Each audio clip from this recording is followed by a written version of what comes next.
Hello dear student. बेटा चलो आज हम पढ़ेंगे application of oxidation number. Last वाली वीडियो में हमने पढ़ा था ऑक्सीडेशन नंबर को हम कैसे कैलकुलेट करते हैं, ठीक है ना। तो आज हम पढ़ेंगे application of oxidation number. Last video में जो आपने ऑक्सीडेशन नंबर को निकालना सीखा है बेटा, उसकी क्या एप्लीकेशन होती है, ठीक है ना। तो देखो सबसे पहली जो एप्लीकेशन होती है बेटा वो बहुत बहुत इंपॉर्टेंट है, जिसको हम कहते हैं ऑक्सीडाइजिंग एजेंट और रिड्यूसिंग एजेंट की कैसे पहचान करेंगे हम, ठीक है ना। क्योंकि आगे इनऑर्गेनिक केमिस्ट्री में जब आप पी ब्लॉक की स्टडी करोगे या ऑर्गेनिक में भी आप पढ़ते हो तो ऑक्सीडाइजिंग और रिड्यूसिंग एजेंट ये दो ऐसे वर्ड होते हैं जो हमेशा बच्चों को क्या करते हैं, परेशान करते हैं, ठीक है ना। तो इस वीडियो में हम बहुत बढ़िया तरीके से यही पहचान करनी सीखेंगे बेटा कि ऑक्सीडाइजिंग एजेंट क्या होता है और रिड्यूसिंग एजेंट क्या होता है, ठीक है ना। ऑक्सीडाइजिंग एजेंट अलग पहचान करेंगे, रिड्यूसिंग एजेंट की अलग पहचान करेंगे। कुछ ऐसे भी कंपाउंड होते हैं जिसमें दोनों प्रॉपर्टी होती हैं, वो ऑक्सीडाइजिंग एजेंट की तरह भी काम करते हैं, रिड्यूसिंग एजेंट की तरह भी काम करते हैं, ठीक है। तो चलो स्टार्ट करते हैं। कॉपी और पेन लेके बैठ जाइए कंसंट्रेशन के साथ में। चलिए देखें मेरे साथ।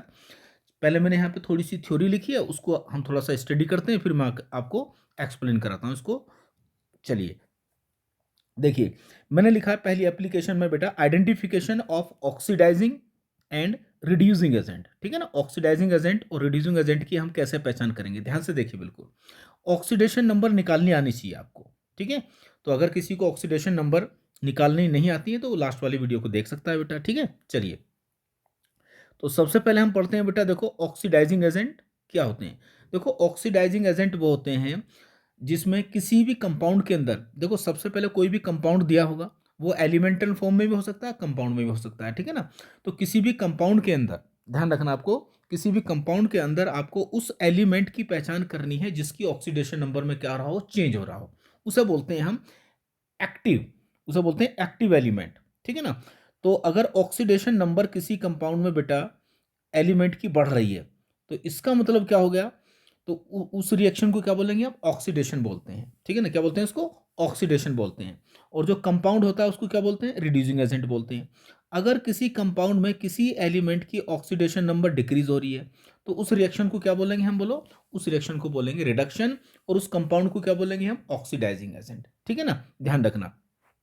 तो देखो ऑक्सीडाइजिंग एजेंट क्या होते हैं बेटा, ऑक्सीडाइजिंग एजेंट वो होते हैं बेटा जिनकी अपनी ऑक्सीडेशन स्टेट क्या हो, डिक्रीज हो, और दूसरे की ऑक्सीडेशन नंबर को क्या करेंगे बेटा, ये इंक्रीज करेंगे, ध्यान रखना, ठीक है ना। यानी कि दूसरे की ऑक्सीडेशन नंबर को बढ़ाएंगे, अपनी क्या करेंगे, ये कम करेंगे बेटा। तो ऐसे सबस्टांस को हम क्या बोलते हैं बेटा, ऑक्सीडाइजिंग एजेंट, ठीक है ना।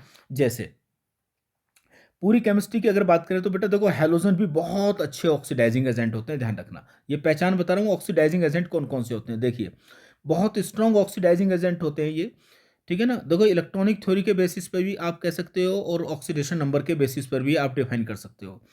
तो ऑक्सीडेशन नंबर के बेसिस पर ध्यान रखना, अगर ऑक्सीडेशन नंबर डिक्रीज होगी किसी की, ठीक है ना, और दूसरे की बढ़ाएगा तो उसको बोलेंगे ऑक्सीडाइजिंग एजेंट, ठीक है ना, ठीक है।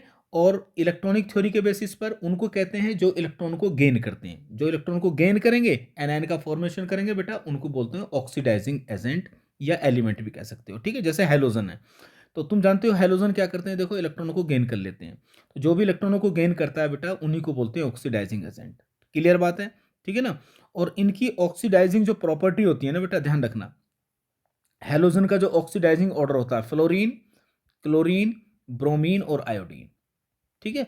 तो halogens are strong oxidising agent होते हैं, ध्यान रखना। ये इनकी ऑक्सीडाइजिंग एजेंट का बेटा ऑर्डर होता है। फ्लोरीन अच्छा ऑक्सीडाइजिंग एजेंट है हैलोजन में, ध्यान रखना, ठीक है। चलो अब हम जो है मेन जो है किसी कंपाउंड की पहचान करेंगे, ये तो हो गया हैलोजन की बात, ठीक है। अब किसी भी कंपाउंड के अंदर ध्यान रखना, अगर हम ये पता करना है कंपाउंड का कि ये ऑक्सीडाइजिंग एजेंट है तो उसमें आपको इफेक्टिव एलिमेंट का पहचान करना पड़ेगा। इफेक्टिव एलिमेंट क्या होता है बेटा, जिसकी ऑक्सीडेशन नंबर क्या हो, चेंज हो रही हो, उसको देखना है, ठीक है ना। तो किसी भी कंपाउंड के अंदर जो इफेक्टिव एलिमेंट होता है, अगर उसकी ऑक्सीडेशन नंबर बेटा अपनी मैक्सिमम स्टेट में है, क्या है, किसी भी कंपाउंड के अंदर किसी इफेक्टिव एलिमेंट का मतलब हो गया जिसकी ऑक्सीडेशन नंबर में चेंज हो, ठीक है ना। तो उसकी ऑक्सीडेशन नंबर अगर मैक्सिमम स्टेट में है तो बेटा वो कंपाउंड काम करेगा आपका किसका बोलो, ऑक्सीडाइजिंग एजेंट का काम करेगा। और लास्ट वीडियो में मैंने आपको ऑक्सीडेशन नंबर किसी भी एलिमेंट की मैक्सिमम कैसे निकालते हैं वो मैंने आपको बताया था। मैंने एक बार फिर यहाँ पर लिखा है, ध्यान से इसको देखेंगे। किसी भी एलिमेंट की अगर आपको मैक्सिमम ऑक्सीडेशन स्टेट निकालनी है बेटा, तो मैक्सिमम ऑक्सीडेशन स्टेट कैसे निकालते हैं, उसके ग्रुप नंबर में से 10 को माइनस कर दीजिए, ठीक है ना। देखो किसी भी एलिमेंट की मैक्सिमम ऑक्सीडेशन नंबर अपने ग्रुप से ज्यादा नहीं हो सकती बेटा, ठीक है। जैसे इसको याद रखिए, देखो जैसे सल्फर की मैक्सिमम ऑक्सीडेशन नंबर कितनी होती है बेटा, 6 होती है। कितनी होती है, 6 होती है। और मिनिमम कितनी होती है, -2 होती है। तो ये याद होना बहुत जरूरी है, ठीक है।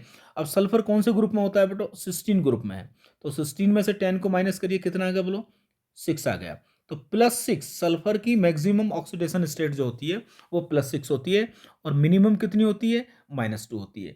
तो अगर किसी कंपाउंड में सल्फर मैक्सिमम ऑक्सीडेशन स्टेट में है अपनी, ठीक है ना, तो वो कंपाउंड काम करेगा ऑक्सीडाइजिंग एजेंट का, बेटा ध्यान रखना।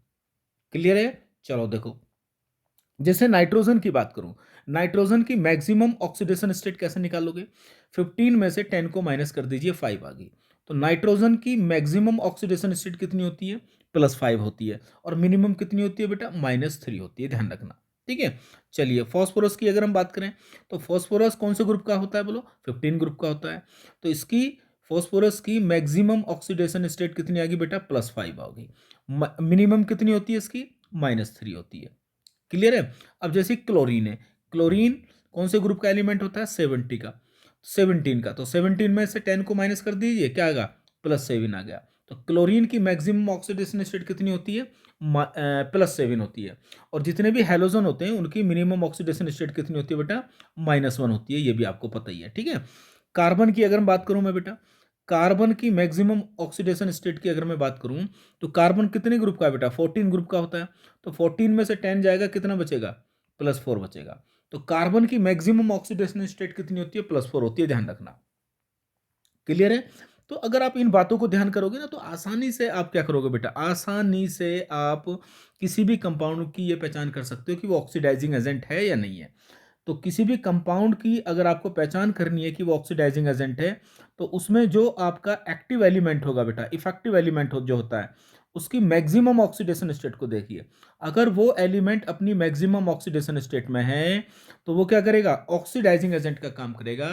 वो दूसरे की बढ़ाएगा, अपनी क्या करेगा बेटा, कम करेगा। क्लियर है।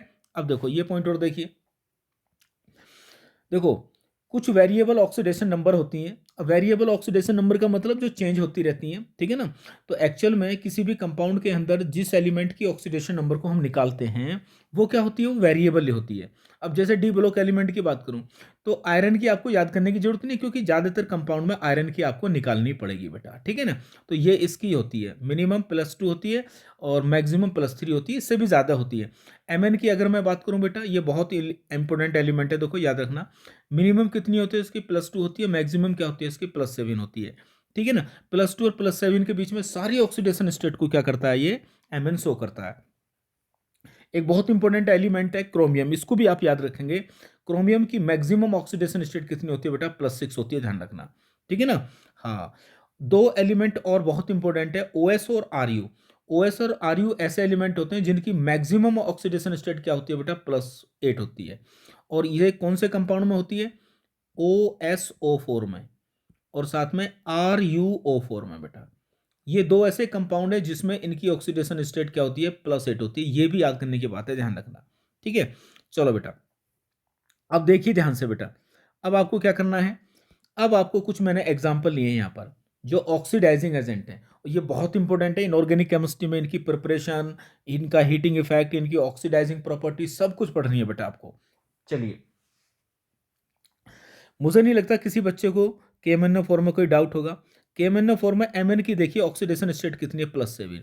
तो ये एक बहुत ही वेरी स्ट्रॉन्ग ऑक्सीडाइजिंग एजेंट का काम करता है बेटा, +7 है। तो ये हमेशा अपनी ऑक्सीडेशन नंबर को घटाएगा, दूसरे के बढ़ाएगा। Second most important oxidising agent होता है आपका, देखो K2Cr2O7, इसे बोलते हैं पोटेशियम डाइक्रोमेट बेटा। और इसमें Cr की ऑक्सीडेशन नंबर कितनी होती है, +6 होती है मैक्सिमम, ठीक है। दूसरा होता है पोटेशियम क्रोमेट, K2CrO4। ये एक येलो कलर का कंपाउंड होता है बेटा, और ये होता है ऑरेंज कलर का, ठीक है। और ये होता है बेटा आपका पिंक कलर का। तो इनके कलर भी हैं, बहुत इंपॉर्टेंट कंपाउंड है ये, ध्यान रखेंगे। H2SO4 sulphuric acid, sulphuric acid में देखिए सल्फर कितने में बेटा, +6 में है, तो यानी कि सल्फर अपनी मैक्सिमम में है, तो ये भी आपका एक ऑक्सीडाइजिंग एजेंट के रूप में काम करता है, ध्यान रखना। अगर कोई भी कंपाउंड बेटा, किसी भी कंपाउंड के अंदर जो एक्टिव एलिमेंट होता है जिसकी ऑक्सीडेशन नंबर चेंज होती है, अगर वो मैक्सिमम ऑक्सीडेशन स्टेट में है तो वो कंपाउंड ऑक्सीडाइजिंग एजेंट का काम करेगा। ऑक्सीडाइजिंग एजेंट मतलब जो अपनी घटाएगा दूसरे की बढ़ाएगा। चलिए और कुछ एग्जांपल लिए मैंने यहाँ पर, इनको भी देख लेते हैं हम। आइए देखिए, SO3 को देखिए, SO3 में देखिए सल्फर, देखिए सल्फर, देखिए सल्फर की ऑक्सीडेशन स्टेट कितनी है, +6 है मैक्सिमम, तो यानी कि ये भी ऑक्सीडाइजिंग एजेंट का काम करेगा। H3PO4 की बात करें तो पी की देखिए बेटा, पी की कितनी है यहाँ पर, +5 है, यानी कि मैक्सिमम है, तो ये भी किसका काम करेगा, ऑक्सीडाइजिंग एजेंट का काम करेगा। HNO3 में नाइट्रोजन को देखिए, ये क्या बेटा, +5, ठीक है ना, तो मैक्सिमम है, तो ये भी ऑक्सीडाइजिंग एजेंट का काम करेगा। FeCl3 में देखिए, Fe की कितनी है, +3, ठीक है ना, तो ये भी किसका काम करेगा, ऑक्सीडाइजिंग एजेंट का काम करेगा। SnCl4 में देखो, ध्यान रख लो, इसको भी याद करो, Sn+4 है मैक्सिमम ऑक्सीडेशन स्टेट में, तो ये भी ऑक्सीडाइजिंग एजेंट का काम करेगा, ठीक है ना। चलिए, तो ये थे हमारे ऑक्सीडाइजिंग एजेंट। नेक्स्ट देखिए, रिड्यूसिंग एजेंट की कैसे पहचान होगी। रिड्यूसिंग एजेंट वो होता है जो अपनी ऑक्सीडेशन नंबर को बढ़ाएगा, दूसरे की क्या करेगा बेटा, घटाएगा। क्लियर है। अगर मैं एलिमेंट की बात करूं, इलेक्ट्रॉनिक थ्योरी के बेसिस पे सबसे पहले बात करूं मैं रिड्यूसिंग एजेंट की, तो रिड्यूसिंग एजेंट वो होते हैं जो इलेक्ट्रॉन को लूज करते हैं। क्या करते हैं बोलो, इलेक्ट्रॉन को लूज करते हैं। अब जैसे एस ब्लॉक के एलिमेंट है, तो ये बहुत ही स्ट्रॉन्ग रिड्यूसिंग एजेंट के रूप में बेटा काम करते हैं, ध्यान रखना।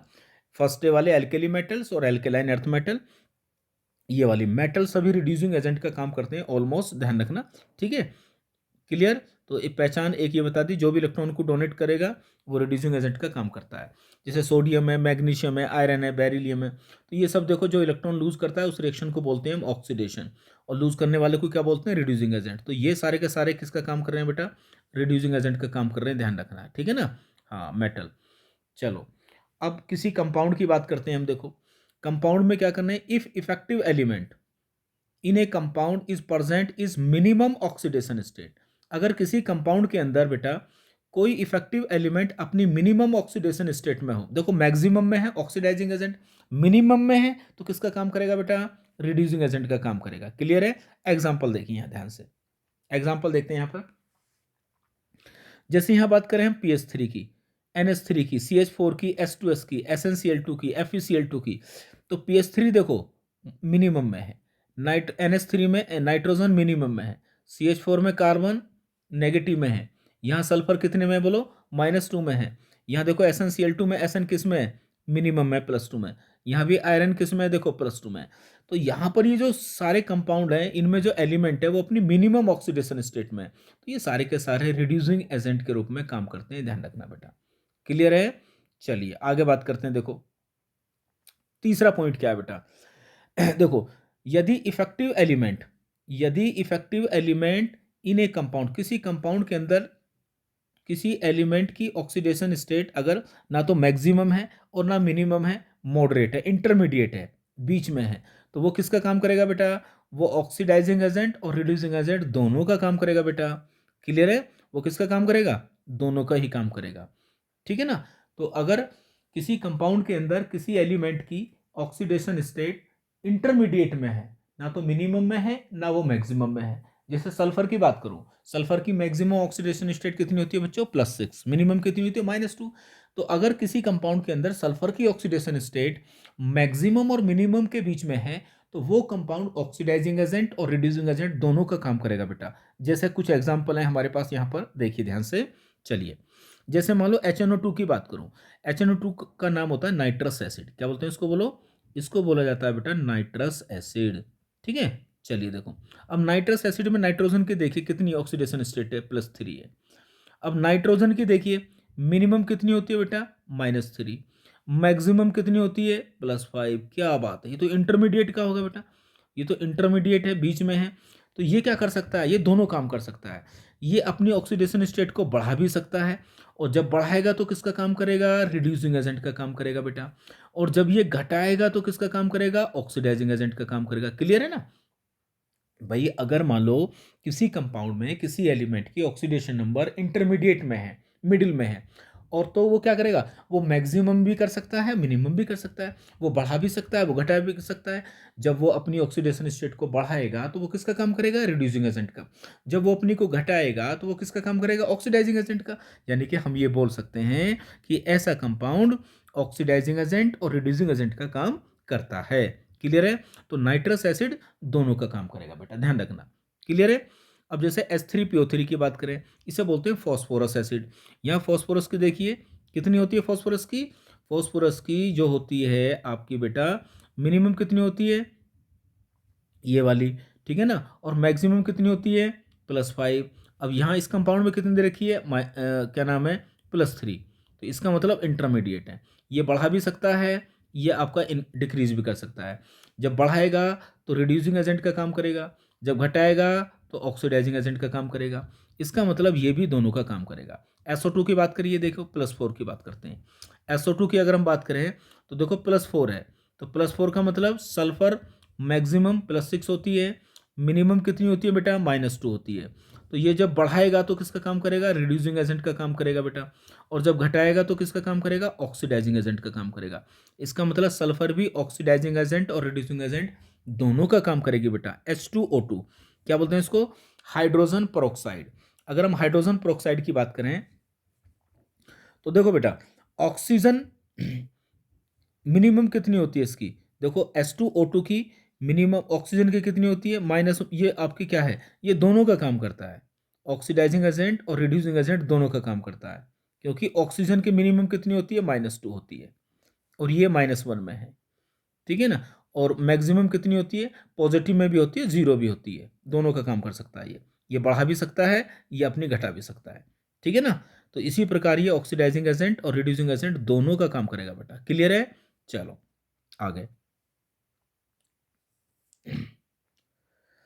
चलो, ऑक्सीडेशन नंबर के बेसिस पर आप आसानी से ऑक्सीडेशन और रिडक्शन रिएक्शन की पहचान कर सकते हैं। तो देखो, ऑक्सीडेशन उसे बोलते हैं जिसमें ऑक्सीडेशन नंबर किसी एलिमेंट की क्या हो बेटा, इंक्रीज हो, कोई दिक्कत नहीं है। रिडक्शन उसको बोलते हैं जिसमें किसी एलिमेंट की ऑक्सीडेशन नंबर क्या हो बेटा, डिक्रीज हो। क्लियर बात है? जैसे एक छोटा सा एग्जांपल मैंने यहाँ पे लिया, जैसे SnCl2 से SnCl4 बन रहा है, तो Sn में देखिए यहाँ पर +2 है, यहाँ +4, तो ये एक ऑक्सीडेशन रिएक्शन होगी, ठीक है, यानी कि यहाँ पर Sn की बढ़ रही है, तो ये जो SnCl2 किसका काम करेगा बोलो, ये आपका काम करेगा, रिड्यूसिंग एजेंट का काम करेगा। क्लियर बात है ना? ये देखो यहाँ पर क्लियर है, तो इसमें तो कोई दिक्कत ही नहीं होनी चाहिए आपको। चलिए बेटा, ये देखो पहचान है, Fe से ये ऑक्सीडेशन है, ये भी ऑक्सीडेशन है बेटा, ठीक है ना। ये SnCl2 से SnCl4 आया, यहाँ Fe+2 से क्या हो रहा है, यहाँ +2 आएगा बेटा यहाँ पर, तो यहाँ पर क्या होगा, ये घट रहा है तो ये रिडक्शन होगी, ठीक है ना। तो ये काम करेगा ऑक्सीडाइजिंग एजेंट का, ठीक है ना। चलो आगे देखो, इसी प्रकार यहाँ देखो, इस प्रकार से लिखा हो सकता है। यहाँ देखो, ये कौन सी रिएक्शन है बोलो, यहाँ देखो, 2 नेगेटिव से 0, यानी कि ऑक्सीडेशन नंबर क्या हो रही है बोलो, इंक्रीज हो रही है। तो जब ऑक्सीडेशन इंक्रीज हो रही है तो कौन सी रिएक्शन होगी, ऑक्सीडेशन, ठीक है ना। चलिए, ऐसे यहाँ पर देखो 2KClO3 देखिए, तो यहाँ पर Cl की कितनी है, +5, ऑक्सीजन की कितनी है, -2, KCl में Cl की कितनी है, -1, ऑक्सीजन कितनी है, 0 है। तो ये देखो यहाँ पर ऑक्सीडेशन नंबर घट रही है, तो ये रिडक्शन है, यहाँ क्या हो रही है, बढ़ रही है, तो ये क्या है आपका, ऑक्सीडेशन है, ठीक है ना। चलो, तो ये ऑक्सीडाइजिंग एजेंट और रिड्यूसिंग एजेंट की आपकी पहचान होगी, ठीक है ना। पहली एप्लीकेशन हमारी क्या होगी बेटा, कंप्लीट हो गई है। चलिए अगली एप्लीकेशन देखते हैं, नेक्स्ट नंबर 2। सेकंड एप्लीकेशन होती है बेटा, नेचर ऑफ ऑक्साइड के बारे में बताना। किसके बारे में बताना बोलो, नेचर ऑफ ऑक्साइड के बारे में। ऑक्साइड, नेचर ऑफ ऑक्साइड का मतलब होता है बेटा, ऑक्साइड की 3 प्रकार की नेचर होती है मेनली। एक होती है एसिडिक नेचर, जिसको बोलते हैं हम एसिडिक नेचर, यानी कि एसिडिक ऑक्साइड होते हैं, ठीक है। सेकंड होते हैं बेटा बेसिक ऑक्साइड, ठीक है। और थर्ड नंबर पर आते हैं बेटा कौन से आपके, वो क्या नाम है, न्यूट्रल ऑक्साइड, उन्हें बोलते हैं हम न्यूट्रल ऑक्साइड। और फोर्थ नंबर पे होते हैं बेटा क्या, एम्फोटेरिक, एम्फोटेरिक ऑक्साइड। देखिए, एम्फोटेरिक ऑक्साइड की अगर हम बात करें तो एम्फोटेरिक का मतलब जिनमें एसिडिक और बेसिक दोनों करैक्टर होते हैं। चलो इनको डिस्कस करते हैं। देखो सबसे पहले हम बात करते हैं किसकी, एसिडिक ऑक्साइड की बेटा। चलिए देखिए एसिडिक ऑक्साइड, एक तो बात आप ये समझ लीजिए एसिडिक ऑक्साइड किसके होते हैं, ये होते हैं बेटा ऑक्साइड ऑफ नॉन मेटल। क्या होते हैं बोलो, ये ऑक्साइड ऑफ नॉन मेटल।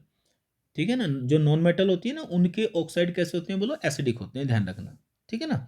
चलो अब देखो नॉन मेटल भी कौन कौन सी, जैसे खासकर मान लो जैसे कार्बन है, जैसे आपकी नाइट्रोजन है, आपकी फॉस्फोरस है, सल्फर है, ठीक है ना, क्लोरीन है, ये वाली बेटा। ठीक है। चलो ये कुछ इंपॉर्टेंट नॉन मेटल है जिनके ऑक्साइड क्या होते हैं, एसिडिक होते हैं। चलो आओ देखिए बेटा कैसे पहचान करते हैं हम इनकी, देखो ध्यान से देखो।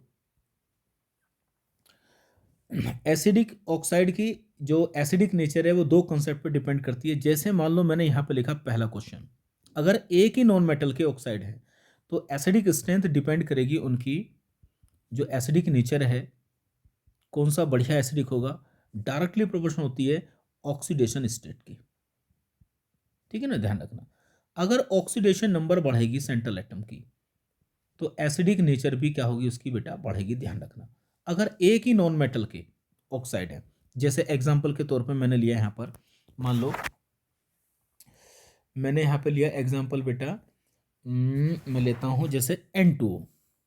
ठीक है ना, एक N2O लिया है, एक मैंने NO लिया है, एक मैंने NO2 लिया है, एक मैंने क्या लिया है यहाँ पर N2O3 लिया है, एक मैंने लिया है यहाँ पर N2O5 लिया है, ध्यान रखो। चलिए बात करते हैं। देखो N2O में N की ऑक्सीडेशन स्टेट की अगर मैं बात करूँ तो कितनी आएगी बेटा, देखो 2x, और यहाँ 2 है तो ये इसकी आएगी +1 आएगी बेटा। इसमें कितनी आएगी बेटा, इसकी +2 आएगी। ठीक है, नाइट्रोजन की इसमें कितनी आएगी बेटा, +4 आएगी। इसमें आएगी +3 आएगी बेटा। ठीक है ना, इसमें कितनी आएगी आपकी, +5 आएगी। ठीक है ना, तो यानी कि ऑक्सीडेशन नंबर अगर बढ़ेगी तो क्या होगी बेटा, उनकी एसिडिक स्ट्रेंथ भी बढ़ेगी ऑक्साइड की, ध्यान रखना। ठीक है, तो हम अगर डिक्रीजिंग ऑर्डर लिखेंगे, इंक्रीजिंग ऑर्डर एसिडिक का, तो ये आएगा N2 पहले पाएगा, इधर आएगा, और उसके बाद में NO आएगा, उसके बाद में N2O3 आएगा, उसके बाद में आएगा बेटा NO2, उसके बाद में आएगा N2O5। इसका मतलब नाइट्रोजन पेंटा ऑक्साइड जो होता है सबसे स्ट्रॉन्ग एसिडिक ऑक्साइड है। ठीक है, ध्यान रखना, बहुत इंपॉर्टेंट है, कई बार एग्जाम में पूछा गया है। ठीक है, एक ही नॉन मेटल का ऑक्साइड है तो आप सेंट्रल एटम की ऑक्सीडेशन स्टेट को निकालिए और चेक करिए। ठीक है, जैसे एग्जांपल के तौर पर देखिए, मान लो एक P2O5 है और एक आपका है P2O3 है, दोनों बताइए कौन सा अच्छा strong oxidising strong acidic oxide है। चलो चेक करते हैं। देखो P2O5 में P की देखिए बेटा कितनी होगी, बोलो इसमें +5 है और इसमें कितनी है बेटा, +3 है। तो इसका मतलब ये वाला आपका क्या है, P2O5 स्ट्रॉन्ग एसिडिक ऑक्साइड है किसके कंपैरिजन में, P2O3 की कंपैरिजन में। क्लियर है। चलिए नेक्स्ट देखिए, अगर कोई हमसे पूछता है कि एक हमारे पास SO2 है, एक हमारे पास SO3 है, तो बताइए स्ट्रॉन्ग एसिडिक ऑक्साइड कौन सा है। तो देखो सल्फर की निकालिए, चेक करिए यहाँ पर सल्फर की +4 है और यहाँ सल्फर की कितनी है, +6 है। तो इसका मतलब SO2 की कंपैरिजन में जो SO3 है वो स्ट्रॉन्ग एसिडिक ऑक्साइड है बेटा। क्लियर है। देखिए चेक कर, बहुत इंपॉर्टेंट कंसेप्ट है बेटा ये, इनको भूलना नहीं है। चलिए और अगर मैं बात करूँ, देखो यहाँ पर Cl2O, Cl2O3 और बेटा Cl2O6, ये मेरे पास क्लोरीन के 3 ऑक्साइड हैं। तो देखो चेक करते हैं, अगर मैं इसमें निकालने की कोशिश करूँ तो यहाँ Cl की कितनी आएगी बोलो, +1 आएगी। यहाँ कितनी आएगी बेटा, इसकी आएगी देखो +3 आएगी, यहाँ आएगी इसकी +6। ठीक है ना, तो जैसे जैसे सेंट्रल एटम की ऑक्सीडेशन स्टेट बढ़ती है तो एसिडिक स्ट्रेंथ भी बढ़ रही है। ठीक है ना, तो ये स्ट्रॉन्ग है आपका, ये स्ट्रॉन्ग एसिडिक ऑक्साइड है बेटा, स्ट्रॉन्ग एसिडिक ऑक्साइड है। क्लियर है। नेक्स्ट देखिए नंबर 5। अब ये तो होगी एक की बेटा, ये तो कैसा क्वेश्चन हो गया, ये तो एक ही, अगर एक ही नॉन मेटल के ऑक्साइड हैं तो उनकी आपको अगर एसिडिक स्ट्रेंथ निकालनी है तो ऑक्सीडेशन स्टेट से निकाल लीजिए। अगर बेटा मान लो अलग अलग हैं, जैसे मान लो, जैसे मैं बात करूं, जैसे ये लो, ये आ गया मेरे पास, मान लो एक आ गया Cl2O3, एक आ गया मेरे पास में Br2O3 और एक मेरे पास हो गया बेटा I2O3। देखो ध्यान से, तो अब कैसे प्राप्त कर बताओगे बेटा आप कि इनमें कौन सा स्ट्रॉन्ग एसिडिक ऑक्साइड है? ठीक है, बोलिए। क्योंकि अगर ऑक्सीडेशन स्टेट की बात करें तो सभी में कितनी है बेटा, यहाँ भी +3 है, देखो Br की भी +3 है, और बेटा यहाँ भी +3 है। ठीक है ना, तो कैसे क्वेश्चन को सोल्व करोगे, ध्यान से देखिए, इंपॉर्टेंट है। आइए, आप जानते हैं फ्लोरीन, क्लोरीन, ब्रोमीन और आयोडीन एक ही ग्रुप के एलिमेंट है बेटा। क्या है? एक ही ग्रुप के। तो अगर मान लो नॉन मेटल एक ही ग्रुप की है, ध्यान से देखना, और ग्रुप में जैसे ही आप अप से डाउन चलते हो तो नॉन मेटेलिक करैक्टर क्या होता है बेटा, डिक्रीज होता है। क्या होता है? नॉन मेटेलिक करैक्टर जो होता है वो डिक्रीज होता है, हमेशा ध्यान रखना। और मेटेलिक करैक्टर क्या होता है? इंक्रीज होता है। तो अगर जितनी ज़्यादा नॉन मेटेलिक करैक्टर कम होगा उतना ही वो एसिडिक ऑक्साइड क्या होगा बेटा, कम होगा, वीक होगा। ठीक है ना, नॉन मेटेलिक करैक्टर अगर घटता है तो एसिडिक नेचर भी क्या होती है बेटा, घटती है, ध्यान रखना। ठीक है ना, तो एक फॉर्मूला ये भी याद रखेंगे कि जो एसिडिक नेचर है, जो एसिडिक नेचर होती है बेटा, वो डायरेक्टली प्रोपोर्शनल होती है किसके, नॉन मेटेलिक करैक्टर के। किसके बोलो, नॉन मेटेलिक करैक्टर के। और नॉन मेटेलिक जो करैक्टर होता है बेटा, वो ग्रुप में ऊपर से नीचे चलने पर क्या होता है, इंक्रीज नहीं होता है, डिक्रीज होता है। पीरियड में लेफ्ट से राइट चलने पर क्या होता है, वो इंक्रीज होता है, ध्यान रखना, नॉन मेटेलिक करैक्टर। ठीक है ना, ग्रुप में नॉन मेटेलिक करैक्टर क्या होता है, ऊपर चलने पर डिक्रीज होता है। और पीरियड की अगर हम बात करें तो पीरियड में आप चलते हो लेफ्ट से राइट, तो लेफ्ट से राइट चलने पर नॉन मेटेलिक करैक्टर क्या होता है, बढ़ता है। तो ध्यान रखना, नॉन मेटेलिक करैक्टर अगर बढ़ेगा तो एसिडिक नेचर भी क्या होगी, इसकी बढ़ेगी बेटा। क्लियर है? तो इसमें बताइए, तो इसमें तीनों में सबसे बढ़िया क्या होगा, ऊपर से नीचे चलने पर क्या हो रहा है, एसिडिक नेचर जो हो रही है डिक्रीज हो रही है। तो सबसे स्ट्रॉन्ग ये होगा आपका। क्लियर है ना, इस तरह के क्वेश्चन आप सोल्व कर सकते हो बहुत बढ़िया तरीके से। तो ऑर्डर क्या होगा, ये होगा आपका। क्लियर है? चलो नेक्स्ट करते हैं। देखो, बड़े अच्छे सवाल हैं ये, बहुत पूछे जाते हैं बेटा। ठीक है, आओ एक क्वेश्चन और देता हूं, जरा बताना बेटा। एक मैंने लिया है Cl2O7 मान लो, एक लिया मैंने SO3, और एक लिया मैंने यहाँ पर CO2। ठीक है ना, और जी इसमें बताइए आप, और एक लिया मैंने Na2। बताइए करेक्ट एसिडिक ऑर्डर, बताइए इसका करेक्ट एसिडिक ऑर्डर बताइए। डिक्रीमेंट, डिक्रीजिंग ऑर्डर में लिखना है आपको। तो देखिए बेटा, आप जानते ही हैं कि Na2 क्या है, मेटल है ना, ये तो मेटल है। तो मेटल के ऑक्साइड तो क्या होते हैं, बेसिक होते हैं ना, बेसिक होते हैं बेटा। ठीक है ना, बेसिक होते हैं। ये देखो नॉन मेटल है, ये नॉन मेटल है, ये नॉन मेटल है। और नॉन मेटेलिक करैक्टर की बात करूं, अगर पीरियडिक टेबल में बात करूं मैं, तो देखो सोडियम, उसके बाद कौन आएगा आपका, कार्बन, कार्बन के बाद कौन आएगा, सल्फर, सल्फर के बाद क्लोरीन आएगा। तो यानी कि पीरियड में इधर से इधर को चलने पर आप देख रहे हो नॉन मेटेलिक करैक्टर क्या हो रहा है बेटा, इंक्रीज हो रहा है। तो जब नॉन मेटेलिक करैक्टर बढ़ेगा तो बेटा एसिडिक स्ट्रेंथ भी क्या होगी बेटा, ऑक्साइड की बढ़ेगी। इसका मतलब अगर मैं करेक्ट एसिडिक ऑर्डर लिखूं इसका, इन ऑक्साइड का, तो ये होगा बेटा Na2O सबसे वीक होगा, ये तो बेसिक होगा, आप जानती है मेटल का ऑक्साइड जो होते हैं। नेक्स्ट की अगर मैं बात करूं तो दूसरे नंबर पर आएगा CO2, उसके बाद कौन आएगा बेटा आपका SO3 आएगा, और सबसे स्ट्रॉन्ग होगा कौन सा, Cl2O7। ये होगा बेटा करेक्ट ऑर्डर किसका, एसिडिक। ठीक है ना, तो इधर से चलने पर एसिडिक स्ट्रेंथ क्या हो रही है, बढ़ रही है इनकी। क्लियर है?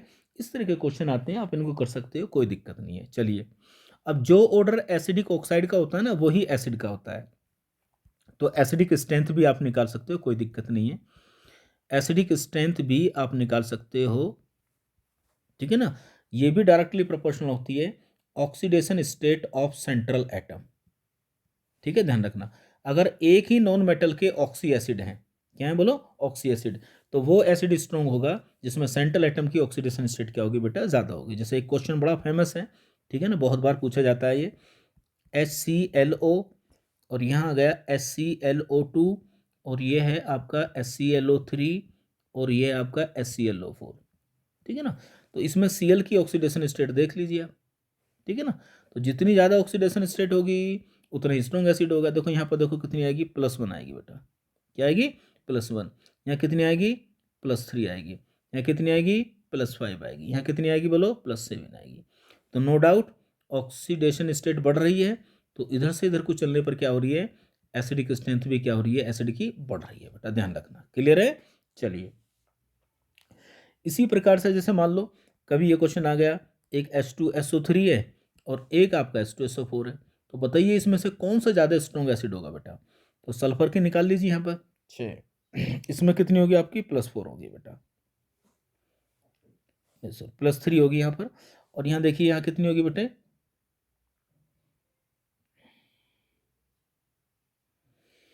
निकाल लें चलो।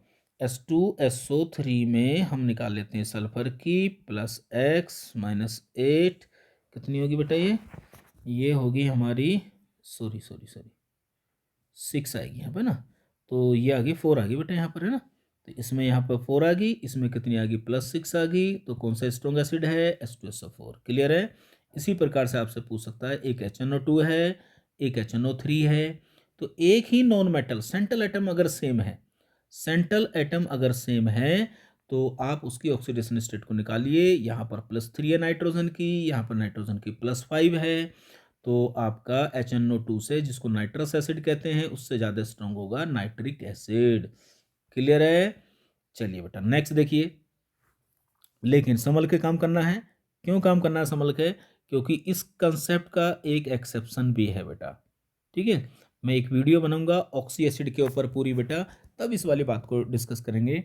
अगर मान लो कहीं H3PO2, ठीक है, और H3PO3 और H3PO4 आता है, ये 3 एसिड आ जाते हैं फॉस्फोरस के, ठीक है ना।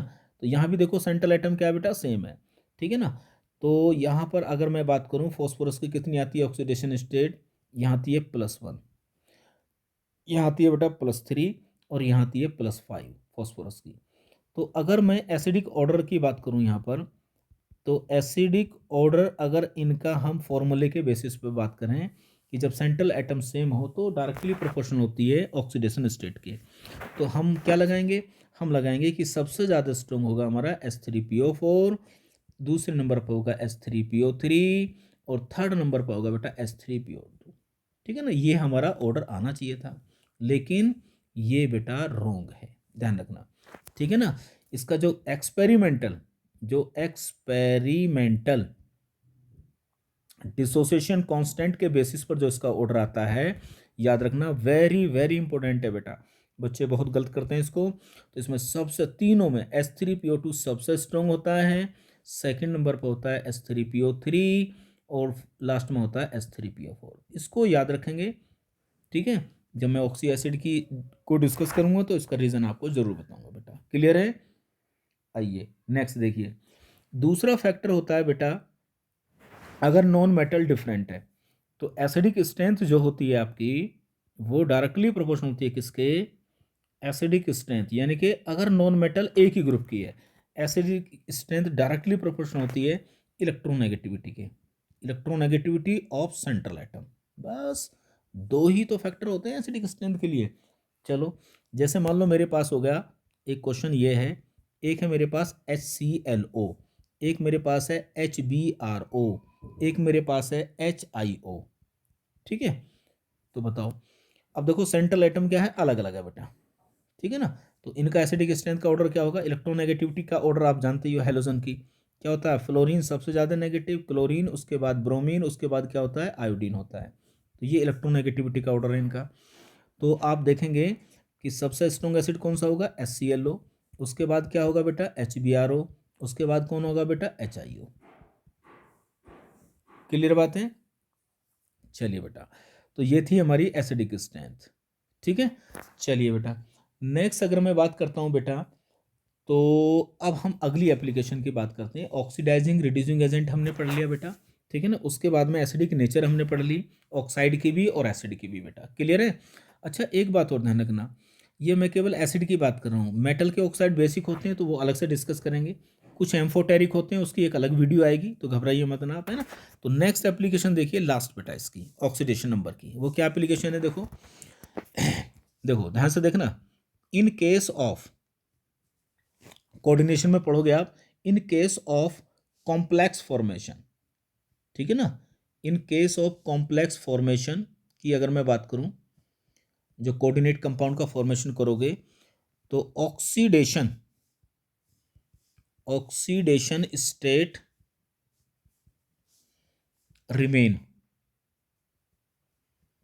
Remains same. कहने का मतलब क्या, ये बहुत अच्छी एप्लीकेशन है, ध्यान रखना इसको भी बेटा। अगर आप किसी कॉम्प्लेक्स कंपाउंड का फॉर्मेशन करते हो बच्चों, तो कॉम्प्लेक्स कंपाउंड के फॉर्मेशन के दौरान जो ऑक्सीडेशन स्टेट होती है वो कांस्टेंट होती है, वो कभी भी चेंज नहीं होती है। इसका एक एक्सेप्शन है जिसको आपको याद करना पड़ेगा, वेरी वेरी इंपॉर्टेंट बेटा। क्लियर है? जैसे अरे कॉम्प्लेक्स कंपाउंड तो जानते हो ना, इस प्रकार वाले, जैसे K4 हो गया, ये देखो इस वाले FeCN6, ये वाले जिसमें ब्रैकेट लगा होता है, ठीक है ना। तो पढ़ेंगे कोऑर्डिनेशन कंपाउंड में इनको। चलो एक एग्जांपल बता देता हूँ मैं, देखिए ध्यान से। मान लो मैं FeCl3 की रिएक्शन किसके साथ में कराता हूँ बेटा, यहाँ कराता हूँ KCN के साथ। किसके साथ में बोलो? KCN के साथ में कराता हूँ। तो देखो क्या बनेगा यहाँ पर, तुम जानते हो Fe की यहाँ पर कितनी है, +3 है, ठीक है ना। और तो यहाँ पर बनेगा हमारा Fe, और ये प्लस होता है, ये क्या होता है, माइनस होता है। तो देखो आयनों का एक्सचेंज हो जाएगा, यहाँ बनेगा FeCN का होल थ्राइस, ठीक है ना। आओ, और साथ में क्या बनेगा, यहाँ पर KCl बनेगा, KCl बनेगा बेटा, KCl। आइए देखिए बेटा, यह बनेगा KCl, ठीक है। अब देखिए बेटा, ये जो आपका होता है FeCN3, इसके अब ये एक्सिस में होता है, ध्यान रखना, इसको क्या लेते हैं हम, एक्सिस में लेते हैं, ठीक है।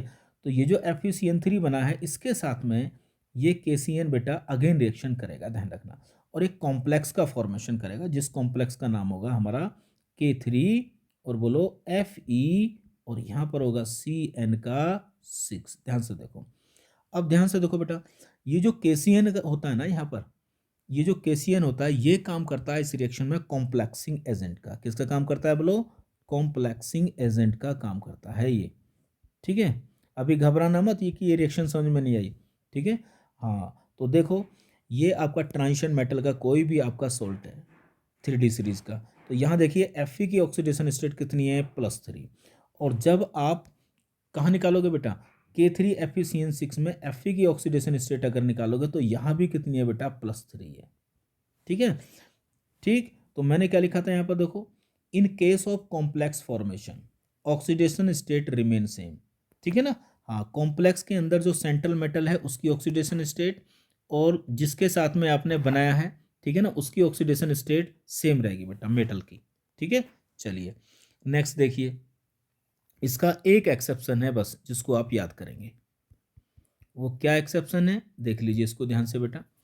वो एक्सेप्शन ये है कि अगर मैं CuCl2 की रिएक्शन किसके साथ में करूं बोलो, KCN के साथ में करता हूं, और KCN क्या है मेरा, एक्सिस में है यहाँ पर।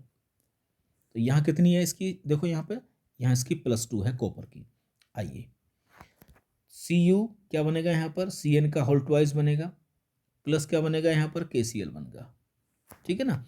अब ये जो CuCN का होल ट्वाइस है, यहाँ पर कितनी है इसकी, +2 है। ये अनस्टेबल कंपाउंड होता है, ये चेंज हो जाता है किसके अंदर बेटा, Cu2Cn का होल ट्वाइस, ठीक है ना। और प्लस क्या बनता है यहाँ पर, बोलो Cn का होल ट्वाइस बन जाता है, ये इसको साइनोजन बोलते हैं, ठीक है। अब इसकी रिएक्शन क्या करते हैं, अगेन ये रिएक्शन करता है किसके साथ में बोलो, KCN के साथ। तो जब ये KCN के साथ रिएक्शन करता है तो ये बनाता है K3, और यहाँ बनता है Cu, और ये बनता है CN4 बेटा, ठीक है ना। तो आप देख रहे हो यहाँ पर कॉपर की कितनी है, +2 है। तो कॉम्प्लेक्स के अंदर भी कॉपर की कितनी होनी चाहिए, +2 होनी चाहिए, लेकिन यहाँ पर कितनी है इसकी बेटा, जब निकालोगे तो +1 निकालोगे। तो यहाँ पर देखो क्या है, यहाँ पर रिमेन नहीं है, ठीक है ना, चेंज हो गई है। तो ये एकमात्र एग्जाम्पल है, ध्यान रखना इसको। पढ़ेंगे कोऑर्डिनेशन केमिस्ट्री में, घबराइए मत ना इसको, ठीक है। नेक्स्ट देखिए बेटा, आगे देखिए नंबर 4 एप्लीकेशन देखिए बेटा, आपसे पूछेगा फिजिबल रिएक्शन। क्या पूछेगा बोलो, फिजिबल रिएक्शन बताइए, कौन सी पॉसिबल है, कौन सी पॉसिबल नहीं है बेटा। ये सब ऑक्सीडेशन नंबर की एप्लीकेशन है बेटा। आइए ध्यान से देखिए, मान लो कल को मैं आपको दो रिएक्शन मिलेंगी। एक मिली आपको I- प्लस आपको मिली Cl2, और ये मिली Cl-, और एक मिला बेटा I2, ये मिली। और एक मेरे पास बी रिएक्शन है, यहाँ पर Cl- है और यहाँ पर क्या बेटा I2 है, और यहाँ पे क्या लिखा हुआ है I-, और यहाँ पे लिखा हुआ है बेटा Cl2। तो आपको ये बताना है कि इनमें कौन सी रिएक्शन क्या है फिजिबल है, कौन सी नॉट फिजिबल है। तो देखो हैलोजन के बारे में ये कहा जाता है, ध्यान रखना बेटा, हैलोजन्स क्या होते हैं बेटा, बोलो स्ट्रॉन्ग ऑक्सीडाइजिंग एजेंट होते हैं। क्या होते हैं बोलो, स्ट्रॉन्ग ऑक्सीडाइजिंग एजेंट होते हैं। ये दूसरे का ऑक्सीडेशन करेंगे, ठीक है ना, और अपना क्या करेंगे, रिडक्शन करेंगे। और इनकी ऑक्सीडाइजिंग पावर होती है ये वाली, F2 सबसे स्ट्रॉन्ग होता है, Cl2 उसके बाद Br2 उसके बाद I2, ठीक है ना। तो ये हैलोजन की ऑक्सीडाइजिंग पावर का क्या होता है, डिक्रीजिंग ऑर्डर होता है, ध्यान रखना आप। अब मुझे ये बताइए, दो रिएक्शन आपको दी हुई है ये वाली, ठीक है ना, इनमें देख के ध्यान से बताइए। आयोडीन की ऑक्सीडेशन नंबर कितनी है यहाँ पर, -1, इसकी कितनी है बेटा, 0 है। तो यहाँ पर क्लोरीन की कितनी है, -1, यहाँ कितनी है, इसकी 0 है। तो इसका मतलब इसका क्या हो रहा है, ध्यान से देखो यहाँ पर, इसका हो रहा है ऑक्सीडेशन, ठीक है ना। और इसका देखिए क्या हो रहा है बेटा, यहाँ इसका हो रहा है रिडक्शन। क्या हो रहा है बोलो, रिडक्शन। तो मैंने आपको बताया था अगर रिएक्शन ऑक्सीडेशन हो रही है तो वो एलिमेंट किसका काम करेगा, रिड्यूसिंग एजेंट का, ऑक्सीडेशन रिड्यूसिंग एजेंट का काम करेगा। किसका काम करेगा, तो ये है आपका रिड्यूसिंग एजेंट I-, ये क्या है, ऑक्सीडाइजिंग एजेंट है, क्योंकि देखो इसकी घट रही है बेटा, तो यानी कि आयोडीन की। तो देखो ऑक्सीडाइजिंग पावर का ऑर्डर देखो, Cl2 स्ट्रॉन्ग ऑक्सीडाइजिंग एजेंट है, Cl2 स्ट्रॉन्ग ऑक्सीडाइजिंग एजेंट है किसकी कंपेरिजन में, I2 की में। तो यानी कि Cl2 I का ऑक्सीडेशन कर सकता है, तो ये क्या है आपकी फिजिबल है। जबकि सेकंड वाली रिएक्शन में देखिए इसका क्या हो रहा है बेटा, इसका क्या हो रहा है, ऑक्सीडेशन हो रहा है Cl का, और यहाँ पर इस रिएक्शन में इसका क्या हो रहा है बोलो, रिडक्शन हो रहा है। तो रिडक्शन जिसका होता है वो ऑक्सीडाइजिंग एजेंट का काम करेगा, ये किसका काम करेगा, रिड्यूसिंग एजेंट का, नहीं। आयोडीन वीक ऑक्सीडाइजिंग एजेंट है, वो Cl का ऑक्सीडेशन नहीं कर सकता, तो ये पॉसिबल नहीं है। क्लियर है, चलिए बेटा इसी तरह के क्वेश्चन आते हैं, ध्यान रखना हैलोजन से रिलेटेड बड़े इंपॉर्टेंट है। एक क्वेश्चन और करिए जरा, ध्यान से देखो, आइए बेटा देखिए बेटा, अगर मैं इस क्वेश्चन की बात करूं, मान लो ऐसा आ गया, देखो एक है KClO3, यहाँ पर देखिए, और इसकी रिएक्शन हमने करा दी है बेटा किसके साथ, Br2 के साथ में, किसके साथ में, Br2 के साथ। एक और रिएक्शन है मेरे पास में यहाँ पर KbRO3, यहाँ मैंने रिएक्शन करा दिया किसके साथ में, Cl2 के साथ में। अब देखिए बना क्या है यहाँ पर, यहाँ बन रहा है आपका KbRO3 प्लस क्या बन रहा है यहाँ पर Cl2, यहाँ क्या बन रहा है KClO3 प्लस क्या बन रहा है यहाँ पर बोलो Br2। ध्यान से देखो, ध्यान से, यहाँ देखो Cl की ऑक्सीडेशन स्टेट की क्या कहानी है। अगर मैं यहाँ Cl की ऑक्सीडेशन यहाँ निकालूँ तो आप देखोगे Cl की ऑक्सीडेशन स्टेट क्या हो रही है, यहाँ पर 3 दूनी 6, यहाँ कितनी है 5 है बेटा, यहाँ Cl की 5 है और यहाँ कितनी 0 है। तो रिएक्शन कौन सी हो रही है, रिडक्शन। क्या हो रहा है बोलो, रिडक्शन। अगर रिडक्शन हो रहा है तो ये काम करेगा यहाँ पर Cl ऑक्सीडाइजिंग एजेंट का। क्लियर है। Br2 को देखिए, यहाँ से Br यहाँ पहुँच रहा है, यहाँ कितनी है इसकी 0, यहाँ कितनी है इसकी बोलो +5 है। तो मतलब रिएक्शन कौन सी होगी, ऑक्सीडेशन हो रहा है। तो जब इसका ऑक्सीडेशन हो रहा है तो ये किसका काम करेगा, रिड्यूसिंग एजेंट का। अब मुझे ये बताइए, ठीक है ना, ये रिड्यूसिंग एजेंट का काम करेगा, तो इसका मतलब क्या है बोलो। अब एक बात बताओ, Br2 क्या कर रहा है, Br2 Cl को किस में पहुंचा रहा है बेटा, बोलो Cl2 में पहुंचा रहा है, यानी कि उसका क्या कर दिया उसने, यानी कि Cl काम कर रहा है यहाँ पर किस चीज़ का बोलो भाई, Cl किसका काम कर रहा है बेटा, यहाँ पर कौन सी पॉसिबल है।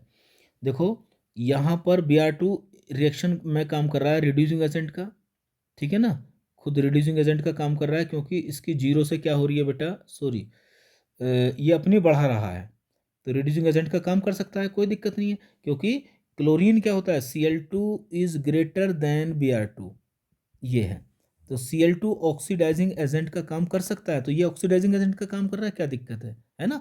Br2 क्या वीक ऑक्सीडाइजिंग एजेंट है, तो कर सकता है, कोई दिक्कत नहीं है। तो Cl क्या कर रहा है, Br2 को क्या कर रहा है बोला बेटा, ऑक्सीडाइज कर रहा है, कर सकता है, Cl स्ट्रॉन्ग ऑक्सीडाइजिंग एजेंट है, तो ये पॉसिबल है। लेकिन यहाँ पर देखिए, यहाँ पर क्या हो रहा है, यहाँ पर +5 है, यहाँ पर 0 है, यहाँ पर क्या बेटा +5 है, यहाँ पर क्या है 0 है। तो देखियो Br से क्या बन रहा है, Br से ये बन रहा है, यहाँ से देखिए, तो यहाँ Br किसका काम कर रहा है, ऑक्सीडाइजिंग एजेंट का काम करेगा। क्यों, ऑक्सीडेशन क्या हो रही है, रिएक्शन क्या हो रही है, रिडक्शन हो रहा है। और यहाँ पर ये देखिए Cl को देखिए क्या हो रहा है, ये बढ़ा रहा है, तो यहाँ पर कौन सी रिएक्शन हो रही है, ऑक्सीडेशन। तो जो ऑक्सीडेशन करता है वो रिड्यूसिंग एजेंट का। तो देखो Br तो वीक ऑक्सीडाइजिंग एजेंट है Cl के कंपैरिजन में तो बी वाली रिएक्शन पॉसिबल नहीं है, ठीक है ना। तो इसी तरह से कभी कभी रिएक्शन क्या होती है, फिजिबल नॉट फिजिबल के रूप में आपसे पूछी जा सकती है, ध्यान रखना, ठीक है ना। तो ये वीडियो हमारी क्या होगी बेटा, लास्ट हो गई। लास्ट एग्जाम्पल मैं आपको देता हूँ, ध्यान रखना, ठीक है ना। एक याद रखना आप, एक होता है ब्राउन रिंग बेटा, ठीक है ना, आगे पढ़ाऊंगा मैं आपको इसको। ब्राउन रिंग होता है एकमात्र ऐसा, ब्राउन रिंग का मतलब होता है, ब्राउन रिंग का मतलब होता है कि ये वाला फॉर्मूला होता है ब्राउन रिंग का, FeH2O का 5, और बेटा यहाँ होता है NO, और इधर होता है SO4। ये ब्राउन रिंग का फॉर्मूला होता है। ये एकमात्र ऐसा फॉर्मूला होता है जिसमें आयरन की ऑक्सीडेशन स्टेट +1 होती है, ध्यान रखना, वेरी इंपॉर्टेंट है, ठीक है। क्या होता है, कैसे बनता है, वो तो बाद की बात है, ठीक है। तो मिलते हैं नेक्स्ट वीडियो में बेटा। जिस वीडियो को हम बनाएंगे नेक्स्ट वाली को, उसका नाम होगा बेटा टाइप्स ऑफ रिडॉक्स रिएक्शन। और टाइप्स ऑफ रिडॉक्स के बाद में हम पढ़ेंगे balancing of redox ion electron method, और बेटा किसके द्वारा, ऑक्सीडेशन नंबर मेथड के द्वारा। और लास्ट वीडियो होगी हमारी कौन सी, इसकी एन फैक्टर के बारे में, ठीक है। चलिए पढ़ते रहिए मेहनत करके, चलिए।